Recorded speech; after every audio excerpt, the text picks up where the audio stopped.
nous profitons de cette date, le 21 décembre, qui est une date mémorable pour le basketball. Le premier match de basketball a été organisé le 21 décembre 1891 à Springfield par le professeur James Naismith, qui est le fondateur du basketball. Donc cette journée a été retenue par la FIBA pour commémorer et célébrer aussi le basketball, qui est l'une des disciplines les plus pratiquées dans le monde. Et pour parler de l'état des lieux du basketball sénégalais, c'est assez simple. C'est pratiquement un bilan exhaustif ou un bilan provisoire.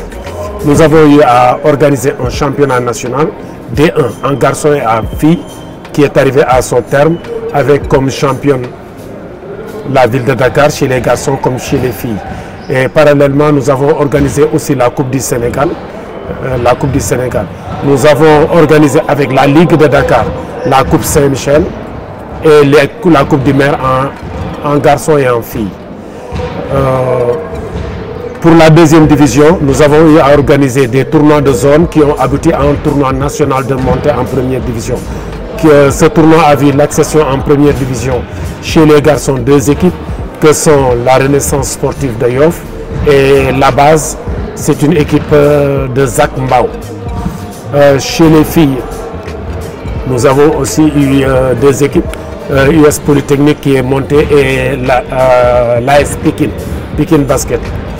Donc sur le plan national, c'est ce que nous avons eu à organiser, et toutes ces compétitions, contrairement aux années passées, se sont déroulées dans un délai vraiment acceptable et que nous essaierons d'améliorer les années à venir, parce que nous avons eu à terminer en début août cette année ce championnat, contrairement aux autres années où on jouait jusqu'au mois de novembre. Pour les équipes nationales, on peut parler d'évolution, oui, mais nous n'avons pas eu une satisfaction totale. Parce que cette année-ci, avec les équipes nationales, nous avons eu beaucoup de campagnes. La première, c'est avec les U18. Nous avons eu à jouer l'Afro-Basket U18. Et après une période de préparation d'1 mois, le Sénégal s'est classé 3e, a eu à décrocher la médaille de bronze. Chez les garçons, les seniors garçons, au mois d'août, nous avons eu à jouer des matchs amicaux de préparation pour préparer la fenêtre de novembre. Et cette fenêtre de novembre qui nous a valu beaucoup de satisfaction avec 3 matchs, 3 victoires. Chez les filles, pendant cette même période, elles étaient aussi en regroupement, en préparation avec le nouveau sélectionneur Otis Ugley. Nous avons eu à faire une préparation parce que nous avons une passation de relais générationnel cette fois-ci. Quelques moins anciennes et de nouvelles joueuses. Et ces joueuses-là ont participé à un tournoi à Kigali, un tournoi de pré-qualification mondiale, où le Sénégal a perdu en finale contre la Hongrie après l'avoir battu en match de poule. Et cela nous a valu beaucoup de satisfaction. Donc pour les équipes nationales, nous sommes en reconstruction, que ce soit chez les garçons comme chez les filles.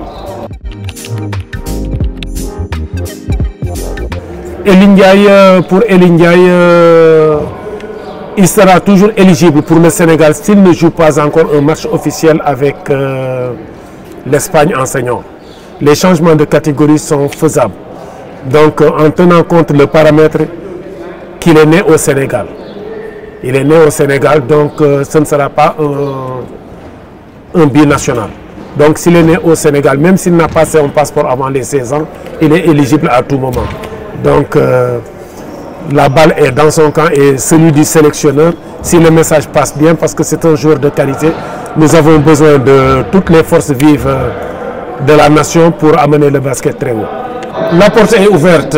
La sélection nationale, c'est les meilleurs joueurs sénégalais du moment, qui sont à l'intérieur du pays ou dans la diaspora. Et ce qui fera la différence, c'est la détermination et l'engagement.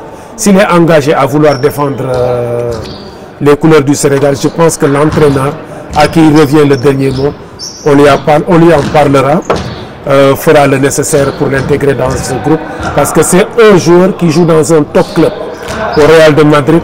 Donc cela veut dire qu'il y a de la qualité.